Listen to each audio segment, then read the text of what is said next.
नमस्कार स्टूडेंट, मैं बीटेक का छात्र आपके सामने लेके आया हूँ लास्ट मोमेंट स्टडी टिप्स। क्या होना चाहिए आपके लिए, जो कि जेईई मेंस का एग्ज़ाम अब नज़दीक है। आज 19 तारीख हो गई है, 19 जनवरी, और 2 दिन बाद आपका पेपर है। मीन्स 22, 23, 24 का तो एडमिट कार्ड आ गया है, बाकी का एडमिट कार्ड जल्द ही रिलीज़ हो जाएगा जेईई मेंस के तहत। और मैं इस वीडियो में बात करूँगा कि आप एआई का हेल्प लेके कैसे अपनी स्टडी को इम्प्रूव कर सकते हैं, कैसे और बेहतर तरीके से मार्क्स स्कोर कर सकते हैं। क्योंकि देखो, ये जो एग्ज़ाम है, आपने अभी तक कितना पढ़ाई किया वो मैटर नहीं करता है। वो जस्ट 10%, 90% चीज़ आपका डिपेंड करता है कि 2 दिन पहले आप क्या कर रहे हैं। अगर आप ठीक से पढ़ के नहीं जाएँगे, रिवीज़न नहीं करेंगे तो सब व्यर्थ हो जाएगा। क्योंकि एग्ज़ाम में नेगेटिव मार्किंग है, 4 नंबर प्लस है, 1 नंबर माइनस है। और अब तो जो नया सिनेरियो आया है निकल के कि जो 10 पार्ट बी में वो होते थे क्वेश्चन न्यूमेरिकल वाले, अब उसमें केवल 5 ही रहेगा। वो पाँचों कंपल्सरी आपको करना ही करना है, और उसमें भी नेगेटिव मार्किंग आ गया है अब। एग्ज़ाम पैटर्न चेंज हो चुका है, तो उस हिसाब से आपको तैयारी करनी है। मैं थोड़ा-सा एग्ज़ाम पैटर्न की तरफ ले सकता हूँ। पहली बात देखो, चैट जीपीटी का आपको हेल्प करना है। कैसे हेल्प करना है मैं बता रहा हूँ आपको। अभी अगर एग्ज़ाम पैटर्न की बात करें तो 75 टोटल क्वेश्चन रहेंगे, 25 ईच सब्जेक्ट से, ये तो सबको पता है। मेन क्या चेंज हुआ है? चेंज ये हुआ है कि आपका जो 5 अब न्यूमेरिकल क्वेश्चन आएँगे और वो पाँचों मिलिट्री रहेंगे, आपको पूरा अटेम्प्ट करना ही करना है। और इसी के साथ अब मैं आपको बताता हूँ कि कैसे आप अपनी स्टडी को एआई के तरीके से बूस्ट कर सकते हैं। क्योंकि देखो, एक चीज़ समझो, फिजिक्स, पहले हम फिजिक्स की बात करते हैं। फिजिक्स एक ऐसा सब्जेक्ट है जिसमें आपको डायरेक्ट फार्मूला बेसिस क्वेश्चन आता है। 99% पेपर में यही रहता है कि डायरेक्ट फार्मूला बेसिस क्वेश्चन आएगा। अगर आपको फार्मूला याद है तो सिर्फ वैल्यू पुट करनी है, आंसर निकल के आ जाएगा। 25 क्वेश्चन आपका सिर्फ फार्मूला बेस रहेगा, ऐसे ही बनेगा। ध्यान देना, मैं फिर कह रहा हूँ, फार्मूला बेस्ड क्वेश्चन ही रहेगा। आपको केवल फार्मूला ध्यान है, अगर न्यूमेरिकल डाला, फार्मूला में रखा और सीधे आंसर निकल के आ गया बाहर। बस आपको इतना ही करना है, ज़्यादा दिमाग लगाना ही नहीं है। हाँ, इसमें हेल्प आपको कैसे मिलेगी? अगर आपने अभी कंसेप्चुअली सोचा है, अगर क्वेश्चन प्रैक्टिस की है, पीवाईक्यू सॉल्व किया है, तब आपका जल्दी बन जाएगा। अगर आपने ये सब नहीं करा है तो थोड़ी डिफिकल्टी फेस करनी पड़ेगी, बट लास्ट मोमेंट में आप सिर्फ फार्मूला रट के जाइए, यही आपके लिए की कॉन्सेप्ट है। अब मैं थोड़ा बात करता हूँ कि कैसे चैट जीपीटी आपको हेल्प कर सकता है आपकी प्रिपरेशन में। क्योंकि 2 ही दिन बचे हैं। अब वो हार्ड वर्क करने का टाइम नहीं है कि आप पूरा शुरू से लेके अब तक रिवाइज कर रहे हैं, वैसा नहीं। अब आपको सेलेक्टेड टॉपिक पढ़ के जाने हैं, इंपॉर्टेंट चीज़ें पढ़ के जानी है जो एग्जाम में आ रही हैं। अब देखो, मैंने इससे 20 ईयर्स का पेपर एनालाइज करके, क्योंकि पहले, अब चैट जीपीटी क्या हो गया है ना, इसके पास डेटा अब तक का है, करंट डेटा है। पहले ऐसा नहीं था। पहले ये 2019 तक का ही डेटा दिखाता था सिर्फ, मतलब 2018-19 तक का ही डेटा जो फीड था इसमें वही शो करता था। लेकिन अब क्या हो गया है, सिस्टम अपडेट हो गया है। अब चैट जीपीटी के पास करंट डेटा भी है, मतलब करंट अफेयर ये पढ़ने लगा है। अब आपको क्या करना है? अब मैंने इससे क्या किया, 20 ईयर्स का प्रीवियस ईयर क्वेश्चन के बेस पे जनवरी अटेम्प्ट में जो मोस्ट इंपॉर्टेंट टॉपिक्स है फिजिक्स के, मैंने वो सर्च करे। अब इसने मेरे को मैकेनिक्स का दे दिया, काइनेमेटिक्स से एक क्वेश्चन आप मोशन आएगा, वो रट लो, रिलेटिव वेलोसिटी आएगी। प्रोजेक्टाइल मोशन आएगा, प्रोजेक्टाइल मोशन से एक क्वेश्चन फिक्स रहता है। अगर आपका 2 शिफ्ट में पेपर हो रहा है तो किसी न किसी शिफ्ट में प्रोजेक्टाइल मोशन का क्वेश्चन आ ही जाता है। Laws of motion, application of friction, ये वर्क एनर्जी पावर, ठीक है, ये सब चीज़ें हैं। अब ये सब चीज़ें आप ढंग से अगर पढ़े होंगे, फॉर्मूला याद है तो ठीक है। अब ये इंपॉर्टेंट टॉपिक आपको मिल गया, लेकिन हमको क्या चाहिए भैया? हमको चाहिए कि आप डायरेक्ट न्यूमेरिकल बेसिस पे बताओ कि थोड़ा-सा और इसको ले चलते हैं एक स्टेप ईज़ी की तरफ। अब मैंने क्या बोला, गिव मी द न्यूमेरिकल जो बस वैल्यू चेंज करके डायरेक्ट एग्जाम में आ रहे हैं, ठीक है। आप हिंदी, इंग्लिश कैसे भी लिख सकते हो, कोई दिक्कत वाली बात नहीं है, आपके ऊपर है, डिपेंड करता है आप कैसे लिखते हो। सो इसने मैकेनिक्स का प्रॉब्लम दिया प्रोजेक्टाइल मोशन का, कि मैक्सिमम हाइट क्या हो सकती है, टाइम ऑफ फ्लाइट क्या हो सकता है, रेंज क्या हो सकती है, तो ये सबको पता है। अब इसमें 3 फॉर्मूले आ रहे हैं, u square sine square theta by u g, 2g। U क्या होता है? इनिशियल वेलोसिटी होती है। 2u sine theta by g, u square sine theta by g, ये आर का रेंज का फॉर्मूला होता है। अब ये फॉर्मूले आपको डायरेक्ट अगर याद है, तब तो आप एग्जाम में क्वेश्चन सॉल्व कर लोगे। बस आपको आना क्या चाहिए? क्वेश्चन समझ में आना चाहिए। समझ में भी आ जाता है क्वेश्चन। बच्चे बस वहाँ फँसते हैं कि उनको फार्मूला ही नहीं याद रहता है। मैं बार-बार जोर दे रहा हूँ, फार्मूला याद करके जाना। क्योंकि देखो, मेन आपका केमिस्ट्री ऐसी है कि कभी आएगी, कभी नहीं आएगी। क्योंकि अगर वो डायरेक्ट लाइन टू लाइन पूछ ले एनसीईआरटी का, तो आप लोल हो जाएँगे। फिजिक्स ऐसा है जो आप कर सकते हैं, क्योंकि डायरेक्ट फार्मूला बेसिस रहता है, आप आराम से चाहोगे तो बना लोगे। अब इसमें ये ब्लॉक ऑन इंक्लाइन प्लेन, ये बहुत फेमस क्वेश्चन होता है। फ्रिक्शन जब इंक्लूड हो जाता है इंक्लाइन प्लेन पे, जब एक ब्लॉक रखा रहता है तो उसमें अब पूछेगा कि कितना फोर्स ऊपर से लगाएंगे कि ये ब्लॉक यहीं पे रुका रहेगा, फ्रिक्शन म्यू का वैल्यू कुछ दे देगा, तो वहाँ पे या तो म्यू का वैल्यू फाइंड करना है या तो फोर्स फाइंड करना है, maximum force applied that the block should be on the incline plane, ऐसे ही रहेगा। ठीक है, समझे? मीन्स इस तरह का क्वेश्चन रहेगा। आपको यहाँ पे एक ब्लॉक रहेगा, यहाँ पे एक ब्लॉक दे देगा, अब यहाँ पे पूछेगा कितना फोर्स लगाएं कि ये ब्लॉक यहीं पे स्टिल स्टेबल रहे, तो यहाँ पे कोफिशिएंट रहेगा, म्यू रहेगा, म्यू एस म्यू एन, आपको दो कोफिशिएंट मिलेंगे। एक स्टैटिक कोफिशिएंट रहता है, काइनेटिक कोफिशिएंट रहता है। ठीक है, इस हिसाब से क्वेश्चन बनेगा। और यहाँ पे आपको केवल फॉर्मूला याद ध्यान रखना है, जो कि फॉर्मूला यहाँ पे लिखा हुआ है, F is equal to M G sine theta minus mu M G cos theta. अब यहाँ पे ये टाइप का जो मैंने, अब देखो सॉल्व करना तो आपको आता ही होगा, मैं जरा सा हिंट दे रहा हूँ बस, मैं आपको यहाँ पे सॉल्व करके नहीं दिखाने वाला हूँ, क्योंकि ये सब चीज़ें आपने कर रखी होंगी, अगर नहीं की हैं अब तक तो भैया हाथ जोड़ के निवेदन है कि चुपचाप जाके इसका रिवीजन सीरीज देखो, या तो 2-4 क्वेश्चन इसे प्रैक्टिस करो, तभी बनेगा, नहीं तो नहीं बनेगा। मैं सिर्फ टिप्स बता रहा हूँ कि क्या आपको हेल्पफुल रहेगा। अब यहाँ पे आपका ये नीचे mg लगता है, तो दो कंपोनेंट यहाँ पे इंक्लाइन प्लेन थीटा रहता है ना, तो एक थीटा का formula tan theta is equal to mu, ऐसे करके एक फॉर्मूला रिलेशन रहता है, तो यहाँ पे एक फोर्स इधर लगेगा, एक फोर्स इधर लगेगा। अब यही फोर्स बैलेंस कर रहा होगा एफ को, और बाकी का ये नॉर्मल रिएक्शन लगता है जो कि बैलेंस करेगा mg की इस कंपोनेंट को, मींस mg cos थीटा, क्योंकि ये वाला जो ये mg sin थीटा इधर आता है, इधर mg cos थीटा आता है। ठीक है, ऐसे करके न्यूमेरिकल बनता है। आपको इस पे नहीं जाना है, मुझे इस पे नहीं जाना, आपको जाना है, आपको प्रैक्टिस करनी है। मेरा कोई वो नहीं है भाई, क्योंकि मेरा तो हो गया एग्जाम, मैं कॉलेज में भी आ गया, मेरा सेकेंड ईयर भी लगभग कंप्लीट होने वाला है। आपको प्रिपरेशन करनी है, आप ध्यान दो। अब देखो वर्क पावर एनर्जी में body mass M, acted force F, distance D दिया है, तो वो अगर बताओ, वेलोसिटी बताओ, अगर उनका फॉर्मूला आपको पता है, एफ एस कॉस थीटा होता है, एफ डॉट एस होता है। ठीक है, इस तरीके के फॉर्मूले। अब ऐसा भी होता है, पोटेंशियल एनर्जी पूछता है कि एक सपोज करो ऑब्जेक्ट रखा हुआ है यहाँ पे, अब आपको पता होगा कि पोटेंशियल एनर्जी कभी भी एक पॉइंट की नहीं होती, रिलेटिव डेल्टा यू निकलता है हमेशा, U one minus U two ऐसे करके फॉर्मूला होता है, क्योंकि चेंज इन पोटेंशियल एनर्जी हमेशा हम कैलकुलेट करते हैं, एक पॉइंट की पोटेंशियल एनर्जी हमको नहीं पता होती है, हमेशा हम रिस्पेक्ट में निकालते हैं। ठीक है, तो यहाँ से अब पूछ देगा, यहाँ से ब्लॉक था, इसको एच हाइट ऊपर ले गया, तो अब यहाँ पे पोटेंशियल एनर्जी क्या सबको पता है, एम जी एच होगा। ठीक है, तो इसी टाइप का वेरिएशन रहेगा, या तो यहाँ इनिशियल पूछेगा, यहाँ है ऊपर ले गया, या तो ऊपर से नीचे ला रहा है, तो माइनस प्लस क्या आएगा, अब इसमें भी खेल हो जाता है। तो ऐसे टाइप के क्वेश्चन आपको प्रिपेयर करके चलने हैं। देखो इंपॉर्टेंट टॉपिक मैं डिस्कस कर रहा हूँ, इसको करते चलना साथ में। अब जो सबसे इंपॉर्टेंट टॉपिक जहाँ से डायरेक्ट क्वेश्चन आता है, कैपेसिटर। क्योंकि देखो कैपेसिटर मैं यहाँ पे लिख देता हूँ, देखो कैपेसिटर आपका, एक ये कैपेसिटर, इसका पूरा फॉर्मूला रिवाइज कर लेना, अच्छे से तैयार कर लेना।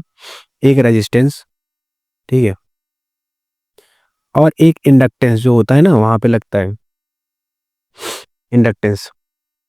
इन तीनों का देखोगे जब आप सीरीज और पैरेलल का कॉम्बिनेशन फॉर्मूला, तो इसमें क्या होता है, जस्ट उल्टा सीन चलता रहता है, रेजिस्टेंस का उल्टा कैपेसिटेंस होता है, जो इसका सीरीज का फॉर्मूला है वो इसका पैरेलल का फॉर्मूला होगा। देखो मैं बहुत पहले का पढ़ा हूँ, लेकिन अभी तक मुझे याद है, तो ढंग से पढ़ा था मैंने। अब यहाँ पे देखो सीरीज का फॉर्मूला, इन सीरीज जब रहेगा तो ये फॉर्मूला हो गया, पैरेलल रहेगा तो डायरेक्ट C1 से C2 करके ऐड कर दो। सी क्या होता है, कैपेसिटेंस होता है, ये कैसे इसका ही फॉर्मूला होता है। ठीक है, बट उससे जनरली क्वेश्चन नहीं, जनरली क्वेश्चन था डायरेक्ट सीरीज पैरेलल ऐड करने के लिए देगा आपको, उसी पर निकालना है वैल्यू। बहुत ईजी क्वेश्चन आने लगा है, अब ज़्यादा सोचना नहीं है भाई, सीधे फॉर्मूला डालो आंसर निकालो, बस यही है। नहीं तो पहला जब 22 तारीख को होगा ना एग्जाम, देख लेना जाके मैं क्या बोला था वही होगा। ऐसे ही क्वेश्चन आता है, मैक्सिमम क्वेश्चन ऐसे ही रहता है। करंट का क्वेश्चन है यहाँ पे, I V by B plus R, थोड़ा इजी हो गया, बट करंट में बहुत सारा फॉर्मूला होता है, आपको याद करना पड़ेगा पूरा। ठीक है, ये एकदम इजी वाला दे दिया है। Magnetic force moving charge F is equal to Q V B sine theta, वो आपको याद है, करंट ऐसे वायर निकला हुआ है, तो यहाँ से इस डिस्टेंस पे ऐसे ऐसे चार्ज जा रहा है, तो क्या मैग्नेटिक फील्ड जनरेट हो रही है, मैग्नेटिक फोर्स क्या हो रहा है, वो सब फॉर्मूला आपको पढ़ना पड़ेगा। मॉडर्न फेज से डायरेक्ट क्वेश्चन आता है कि काइनेटिक एनर्जी इक्वल टू क्या, एच एफ, मतलब एच म्यू माइनस फाई क्या होता है, वर्क फंक्शन होता है। ठीक है, एच प्लैंक्स कांस्टेंट होता है। तो ये सब चीज़ें आपको ध्यान रखनी है। डायरेक्ट फार्मूला आएगा 1/λ, इसका फार्मूला ये ध्यान देना है, ये जो बोहर मॉडल का फार्मूला है ना 1/λ इज इक्वल टू आर, ये बहुत पूछता है। रेडबर्ग कांस्टेंट ये ध्यान रखना, आर का वैल्यू याद करके जाना। ठीक है, efficiency eta is equal to 1 minus T2/T1, ये ध्यान रखना। थर्मोडायनामिक्स क्वेश्चन बहुत पूछता है इस पे। ठीक है, अब ये तो ऐसे हो गया। अब मैं क्या बोल रहा हूँ, मैं इससे बोल रहा हूँ कि भाई मुझे इंपॉर्टेंट फॉर्मूला चाहिए। ठीक है, give me all important formula for exam in details. ठीक है, अब मैंने टाइप करा, भेजा इसको, अब देखो क्या होता है। अब मुझे ये फिजिक्स का इंपॉर्टेंट फार्मूला दे रहा है कैटेगरी वाइज, जैसे ये दे दिया काइनेमेटिक्स का इतना फार्मूला है, प्रोजेक्टाइल मोशन में ये फार्मूला लग रहा है। ठीक है, अब जो भी ये फार्मूला दे रहा है आपको ध्यान से नोट करना है, अच्छे से तैयार करना है, पूरा चीज़ याद करके जाना है। फिजिक्स के लिए it's enough, more than enough. Last moment यही है, देखो ग्रेविटेशन का दे दिया, हर एक चीज़ का फॉर्मूला आपको मिल जाएगा यहाँ पे। रोटेशनल मोशन बाकी आपने स्टडी कर रखी है तो आपने खुद शॉर्ट नोट बनाया होगा, उस शॉर्ट नोट को पढ़िए। इंपॉर्टेंट चीज़ क्या है, फॉर्मूला में बार बार जोड़ दे रहा हूँ, फॉर्मूला जिसको जितना याद रहेगा उतना ही क्वेश्चन उससे बनेगा। पूरा फॉर्मूला याद करो और क्वेश्चन बनाओ, गेम यही है, जितना फॉर्मूला आपको याद रहेगा उतना ही क्वेश्चन आपसे एग्जाम में बनेगा। और बाकी केमिस्ट्री के लिए क्या है सिस्टम की, आप तैयार करो, एनसीईआरटी थोड़ा बहुत रीड करो, वही होगा लास्ट मोमेंट में। आप वो कुछ सीरीज चल रही होगा ना यूट्यूब पे सर्च करो सीधे केमिस्ट्री इंपॉर्टेंट सीरीज या इंपॉर्टेंट नोट्स जो भी करके वहाँ पे आएगा, वो सारी चीज़ें आप वहाँ से तैयार कर लो। और मैथ्स भाई ऐसा टॉपिक है कि अगर अगर देखो एग्ज़ाम सेट करने वाले ने अगर मैथ्स का क्वेश्चन ईजी डाला, ठीक है, तो आपसे बन जाएगा। नहीं डाला तो उसमें अच्छे अच्छे धुरंधर लोगों का भी मैथ्स नहीं बन पाता है। जिन्होंने पूरे साल मैथ की तैयारी करी है उनका भी क्वेश्चन नहीं बनता है जेईई मेंस में, क्योंकि मैथ थोड़ा सा टफ पड़ जाता है यार, हर कोई सॉल्व नहीं कर पाता है मैथ को। लेकिन हाँ, फिजिक्स और केमिस्ट्री से आप अगर दो सब्जेक्ट को अच्छे से कर गए एग्जाम में। अब एग्जाम में एक और चीज़ ध्यान रखने वाली चीज़ रहती है कि देखो, आप तो पहले जब क्वेश्चन अटेम्प्ट कर रहे हो, पहले बात एनटीए से आप टेस्ट दो। ठीक है, अभी आपके पास 2 दिन का समय है, आप क्या करो, एनटीए पे जाओ, नेशनल टेस्टिंग एजेंसी जो होती है, एनटीए का ऐप आता है, वहाँ पे जाओ ऐप में और टेस्ट दो। देखो डीमोटिवेट नहीं होना है टेस्ट देके। अब एक चीज़ और मैं समझा रहा हूँ, यहाँ पे बच्चे बहुत डीमोटिवेट हो जाते हैं कि यार मेरा तो टेस्ट में 10 नंबर आ रहा है 300 नंबर का टेस्ट है, 10 नंबर आ रहा है मेरा। ठीक है, जितने भी नंबर का होगा अब वो तो आपको पता है। ऐसा डीमोटिवेट आपको नहीं होना है। क्यों? क्योंकि मेरे खुद यार, इनफैक्ट मैं बता रहा हूँ ना, मैं फिजिक्स मेरी बहुत अच्छी थी, ठीक है, बहुत अच्छी थी, अभी थोड़ी बहुत अच्छी बची, क्योंकि अब मैं फिजिक्स उतना पढ़ता नहीं हूँ, क्योंकि अब तो हमारा इंजीनियरिंग का सिलेबस चल रहा है, 2 साल हो गया, तो बहुत दिन हो गया पढ़े हुए। बट ध्यान दो, उसमें हो सकता है 10 आए, 15 आए, ठीक है, घबराना नहीं है आपको। आपको केवल क्या करना है कि देखो टेस्ट कैसे होता है, और आपको पूरा 3 घंटा बैठे रहना है। मैंने बहुत बहुत सारे टेस्ट दिए थे भाई, सही बता रहा हूँ, लिटरली बता रहा हूँ। एक दिन में 2-2 टेस्ट देता था, एक सुबह की शिफ्ट में दे दिया टेस्ट, एक शाम की शिफ्ट में टेस्ट दे दिया।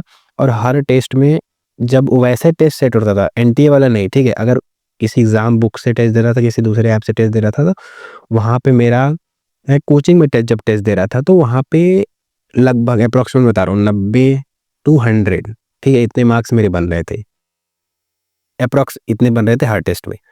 और जब एनडीए पे टेस्ट देता था तो मेरा 10 से 15 नंबर, कभी कभी 20 नंबर। अब हालत खराब। अच्छा, तीनों सब्जेक्ट मिला के, ठीक है, तीनों सब्जेक्ट मिला के मैं बता रहा हूँ 10 से 15। अब तो हालत खराब हो भाई, क्योंकि इतना पढ़े हैं, लास्ट मोमेंट में इतना ही नंबर आ रहा है। लेकिन अच्छा, फिजिक्स में बहुत धुरंधर था, बट फिजिक्स में भी मेरा 10 नंबर बन रहा है। 25 क्वेश्चन अटेम्प्ट किया, 25 में 5 सही, बाकी सब गलत। और जो गलत है वो नेगेटिव मार्किंग के इफेक्ट की वजह से नंबर ओवरऑल डिक्रीज हो जा रहा है। अब सोचने वाली बात तो थी, लेकिन एनटीए का जो टेस्ट था और जो एग्जाम में आया, दोनों जमीन आसमान का फर्क था भाई। एग्जाम में एकदम इजी इजी क्वेश्चन, फॉर्मूला डालो आंसर निकालो, वही आलू डालो सोना निकालो। तो यहाँ पे सीधे फॉर्मूला डालो, क्वेश्चन में आंसर अपना ले जाओ। बस यहाँ पे वही सिस्टम है, गेम एग्जाम में वही चलता है। आपको यहाँ से बस ऐसे करना है, देखो एक रहता है ऑप्शन सेव एंड नेक्स्ट का, एक होता है सेव का, और एक डायरेक्ट नेक्स्ट का ऑप्शन रहता है। तो आपको हमेशा जब भी करना है सेव एंड नेक्स्ट वाले ऑप्शन पे क्लिक करना है, ठीक है, ताकि जो ऑप्शन आपका जो आपने फिल करा है वो सेव हो जाए, उसके बाद नेक्स्ट हो। नहीं तो वो फिल नहीं होता है, वहाँ बाद में बहुत प्रॉब्लम हो जाती है। और सारा जब आप एग्जाम अटेम्प्ट कर लेते हैं तो फिर प्रीव्यू का ऑप्शन देता है, वो प्रीव्यू कर लेना आप। अच्छा, मेरे एग्ज़ाम की मैं बात करूँ, सब इसी वीडियो में बात कर लेता हूँ, ठीक है। मैं अपने एग्ज़ाम की बात करूँ तो मेरा जो एग्ज़ाम था वो ऑलमोस्ट हमेशा 1.5 घंटे में हो जाता था, 1.5 आवर्स में हो जाता था। अब बचे 1.5 घंटे, तो उसमें आधे घंटे रिवीजन कर लिया, अपना पूरा देख लिया कि पेपर में क्या सिस्टम है, कैसे चल रहा है। बाय द वे मैं बता दूँ, मेरा दोनों अटेम्प्ट में फिजिक्स में 96 परसेंटाइल आया था, ठीक है। यूट्यूब पे इस चैनल पे अगर पढ़ा होगा तो पढ़ा होगा मार्कशीट, वरना फिजिक्स में मेरा 96 परसेंटाइल आया था। ऑलमोस्ट 25 में से मेरे 22-23 क्वेश्चन ऐसे सही होते थे और केमिस्ट्री मेरा 80 परसेंटाइल रहता था। फिजिक्स में मैथ में तो बता दूं मैं भाई, मैथ में 0 क्वेश्चन अटेम्प्ट किया था, ठीक है, मतलब मैथ टच ही नहीं करा, एक भी क्वेश्चन अटेम्प्ट नहीं करा, फिर भी परसेंटाइल कितना बना 30। अच्छा, ये 30 परसेंटाइल का मतलब क्या हुआ कि मैं 30% लोगों से आगे निकल गया, उन्होंने क्वेश्चन अटेम्प्ट करा और नेगेटिव मार्क्स पाए, वो 0 नंबर पे मेरा 30 परसेंटाइल बना। बात समझ रहे हैं? तो इसलिए आपको जहाँ आपका पता है कि ये मेरा वीक पोर्शन है, वहाँ पे ज़बरदस्ती दिमाग नहीं घुसाना है। जो चीज़ आता है उसी को अटेम्प्ट कीजिए, भले 2 ही क्वेश्चन करके आ रहे हैं, 2 ही क्वेश्चन कीजिए। नेगेटिव मार्किंग है तो थोड़ा संभल के चलना पड़ेगा कि हमको लगता है कि ऑप्शन सारे ही सही हैं। 2 में से अब 2 देखो, 1-2 तो आप आइडेंटिफ़ाई कर लोगे कि हाँ, ये यार गड़बड़ लग रहा है, इसको डीसेलेक्ट कर दो। लेकिन 1-2 ऐसा ऑप्शन बचता है कि हाँ, लगता है ये हो सकता है, ये हो सकता है। तो वैसा आपको नहीं करना है।